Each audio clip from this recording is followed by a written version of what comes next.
Well, Gold Coast residents are calling for answers this morning as a building site continues to block a popular footpath along Mermaid Beach. I know it doesn't sound like the biggest story in the world, but it is if you live at Mermaid Beach. Check this out. The construction is causing major safety concerns, with pedestrians forced to walk on the road, taking their life into their own hands. Let's bring in Gold Coast Councillor for Division 12, Nick Marshall. Councillor, you should be ashamed.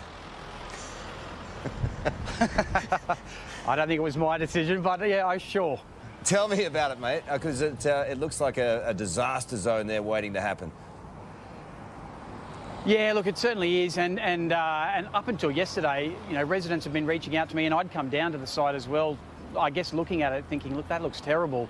We're forcing people onto the road. But compliance team were down here and actually assessed it, and we actually found out that the boundary line for the property is actually where it is. The owner's done nothing wrong there. It's just that for whatever reason, the boundary is only 800 mils from the road, or 80 centimetres, and it is forcing people onto the street. And as an advocate for people with disabilities and in wheelchairs, this is the worst possible look for me in this area. But I guess it speaks to the larger problem, and I guess the elephant almost in the room is that just across from me, where the houses are on the other side of there, there's a 9-metre road reserve. It used to be the old Los Angeles Boulevard, and that's where we want the Oceanway path to be built, which is a 6-metre wide path for pedestrians and kids that are riding to Broadbeach Primary School, and mums and dads with prams. So this is terrible, and I hate it, and I hope to be able to change something with this, but longer term, this just speaks more to the fact that we can't keep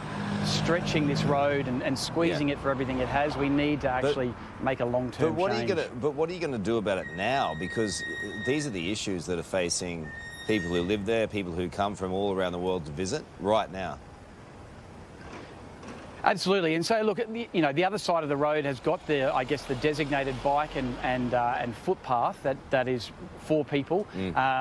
This path on this side of the road, there's sections that are narrower, like the one behind me, which I absolutely hate, and then there's other sections that are your standard 1.2 metres wide. So look, it's going to have to be that we have to come up with a solution for this. At the moment, we don't have one because we weren't prepared for it to be, I guess, this narrow, and it's certainly not fit for purpose for a wheelchair or a pram. But a pedestrian can walk there, but we are going to have to make something on the other side. All right, it reminds me of another one of those great council decisions. This one was in Sydney a couple of weeks ago. Here we are, the Diamond Roundabout.